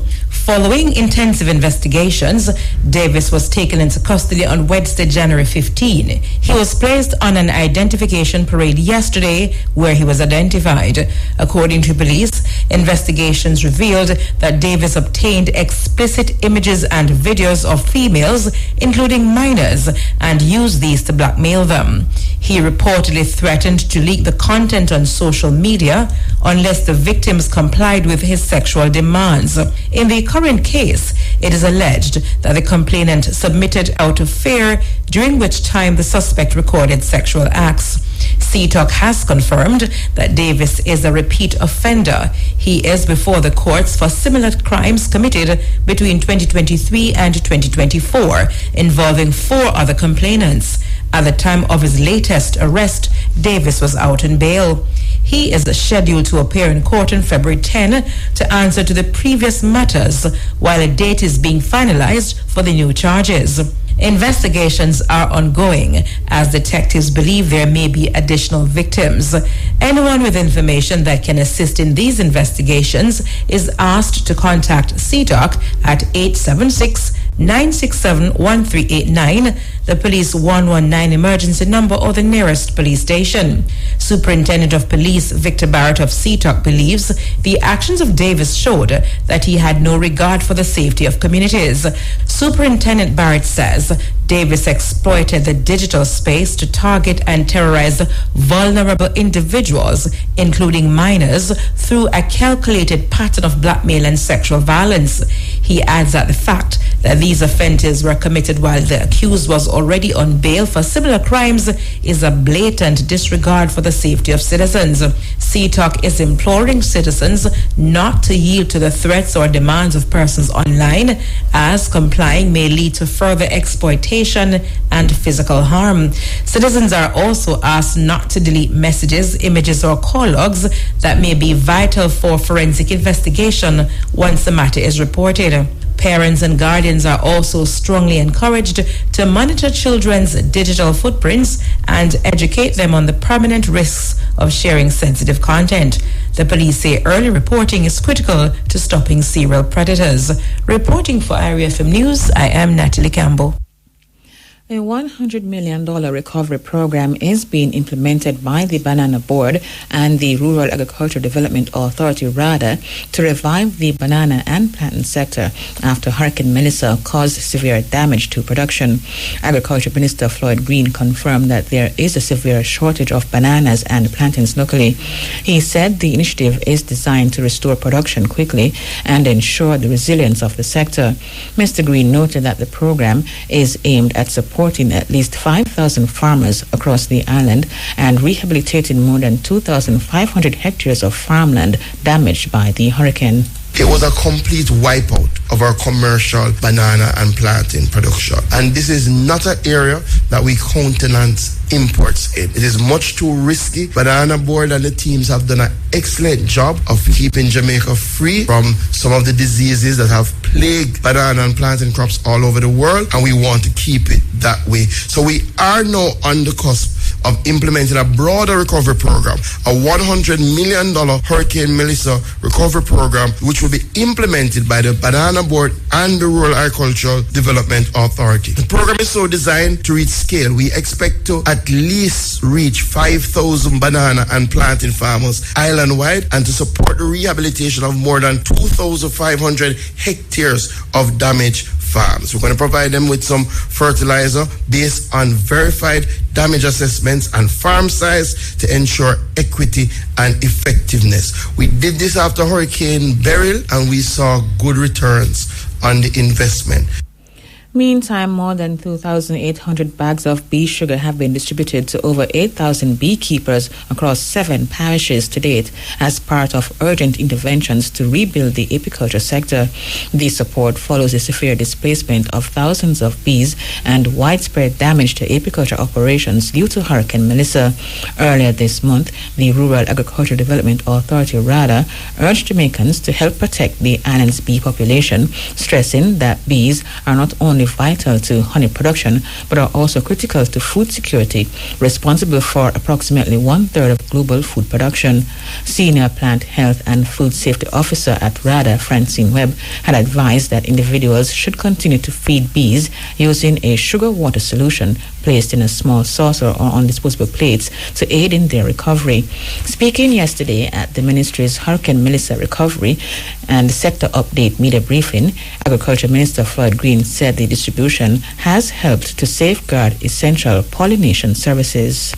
One of the big areas that we saw significant damage and dislocation is apiculture. We lost thousands of colonies of bees. And as such, we recognized very early that the beekeeping sector would require urgent intervention following the passage of Hurricane Melissa, especially as we know the dual importance of bees. Bees provide honey, but also their pollination services are critical to agricultural production. So, through the apiculture unit of the Ministry of Agriculture and Fisheries, we have implemented a targeted recovery program. We procured 5,590 bags of beet sugar, valued at about $39.3 million. And to date, we have already distributed 2,852 bags, where 808 beekeepers across 7 parishes have received support. Therefore, safeguarding pollination services that underpin agriculture. Agriculture Minister Floyd Green. President of the Jamaica Chamber of Commerce, Emil Leiber, is calling for greater public sector collaboration in post-Melissa recovery.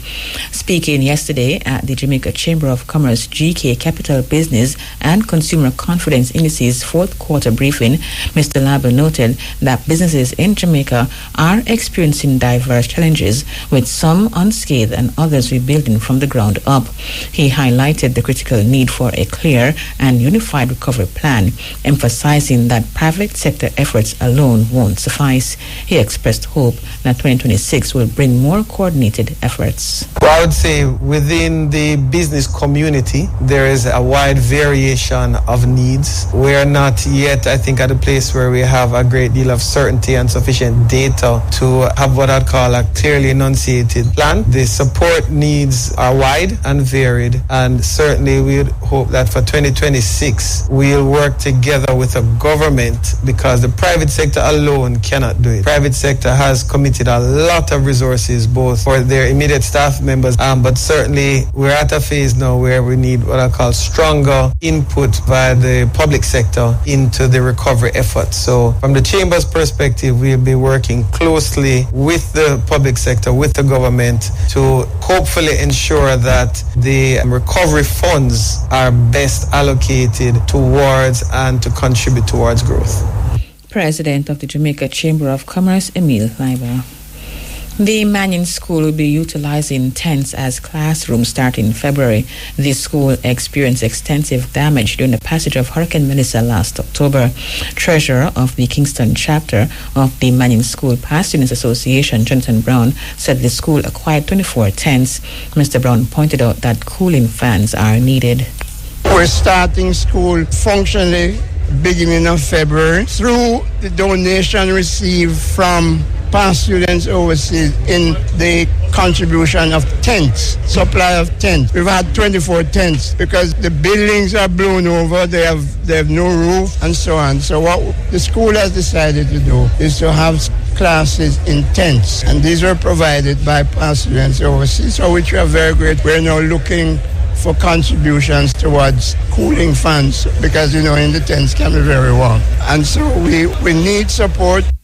Mr. Brown expressed gratitude to the National Leadership Prior Breakfast Committee that committed funds for the reconstruction of a wellness center at the institution. We're very appreciative of the support. This contribution is a foundation amount, and so we're going to need the support of past students and well-wishers of the school to help us to put it up eventually. The cost is roughly $3 million, and we're going to need the help. I make an appeal right now to all persons. First of all, you can make a contribution to the Manning School Past Students Association bank account, which is at NCB, Oxford Road branch, and the account number is 214139464. That's a savings account at the NCB.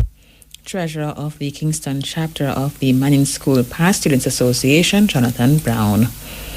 There was some contention in the lower house yesterday as members on either side of the aisle debated amendments to the legislation that established the disaster fund relating to a cap on funding. In her presentation, Finance Minister Favor Williams told the House that amendments to the Financial Administration and Audit Act facilitates removal of the cap on the maximum amount to be held in the National Natural Disaster Reserve Fund and sees mandatory transfer from the consolidated fund once the balance is at $10 billion. Opposition leader Mark Golding expressed concern about the cap given the challenge of impacts from weather events. One question I had for you though in relation to the wording of paragraph A, as this amendment would have it. It says, issues from the Consolidated Fund Principal Bank account of not less than $400 million annually. And then it goes on to say, so, however, that no issue shall be required under this paragraph of an amount that would result in the National Natural Disaster Reserve Fund exceeding $10 billion. And my question when I read it is, why are we keeping a cap? In other words, we know that we're susceptible to these deadly or devastating natural disasters. We've had 2 in 2 years. We know that global warming and climate change are realities that are going to be confronting us in the years to come. If there's an annual cap or annual floor of $400 million, which is, in the scheme of things, a modest sum, why do we want to retain a cap on the cash amounts that go from the budget into this fund at $10 billion, which is where it was originally? I understand you're saying we are removing the cap, but we're also saying that once you reach $10 billion, you no longer have to make any contributions from the budget to this fund. And I'm just wondering whether that's prudent. Opposition leader Mark Golden. In response, Mrs. Williams explained that the government has other instruments, that is, support from partners. You find that there wasn't any structure to Jamaica's national natural disaster risk financing. This government has taken it on to bring a framework to disaster risk financing. And so rather than just depending on the budget for a transfer into the fund, we have looked wide and far and found instruments, financial instruments, to bring into this framework of different nature. You saw in the instance of the Global Catastrophe Bond that was issued on the international market. In the case of the CRIF, that was our Caribbean partner who helped us with that facility. We pulled together as well our IFIs, international financial entities. So yes, we could continue to fund from the budget, but again, our budget is required to do all kinds of things. So if we are able to have our international partners, the global financial market, help us to put together this framework and have it funded, I think it's a more disciplined way. Finance Minister Favour Williams. During committee stage, Mr. Golden insisted on a suggested change to the wording of the amendment. Prime Minister Dr. Andrew Holness then interjected and sought to explain the framework for the disaster fund, pointing out the importance of maintaining balance. The leader of the opposition's point is not to be dismissed. I interpret what he's saying to be that the National Disaster Risk Fund should be at its highest level possible. And nobody argues with that point. But remember the framework that we have, where we have different funds for different levels of risk. So the National Disaster Risk Fund is meant to be your first call, essentially, to deal with what is usually described as low-intensity, low-risk incidents that occur. And therefore, what the Ministry of Finance is trying to do is to gauge what that kind of low-intensity disaster, low-risk disaster would be. And then if you go past low-intensity disaster, then there is another kind of instrument that addresses it. And I think that they have come up with that framework, which works. So it's not that we don't want the fund to be huge, but remember, when we sequester funds from the consolidated fund, it increases the fiscal pressure because you can't use those funds for anything else other than disaster. So it's a balancing act, and I think that where we are with the threshold that we have set, we have struck the right balance. Prime Minister Dr. Andrew Holness. The amendment was passed following a vote by members. The roadway from Brownstown to Alexandria in St. Anne in the vicinity of Top Road will be closed for 3 weeks beginning 7 p.m. on Saturday, January 24. Single-lane access will be maintained for large motor vehicles. The National Works Agency said the temporary closure is to facilitate pavement repairs. NWA Communications Officer Natalie Brumfield explained that the roadway is being closed to facilitate the replacement of National Water Commission pipes as well as the installation of rigid concrete pavement development. The works form part of a road rehabilitation project that commenced last calendar year and saw the construction of a concrete cross drain, pothole and patch repair, as well as road markings. Ms. Bloomfield further stated that the works were the only activities that were outstanding and will be done in the vicinity of the Brownstown Market. The project is valued at $47.3 million. During the closure, motorists traveling towards Alexandria should use St. Hilda's Drive and continue onto Yorkcastle Drive. Motorists traveling towards Brownstown will use either North Street onto Musgrave Street, continuing onto Bottom Road, or they can use Court Street onto Bottom Road. The alternative routes cannot accommodate large units. Motorists are further advised to exercise caution while the works are ongoing and to obey the instructions of posted warning signs.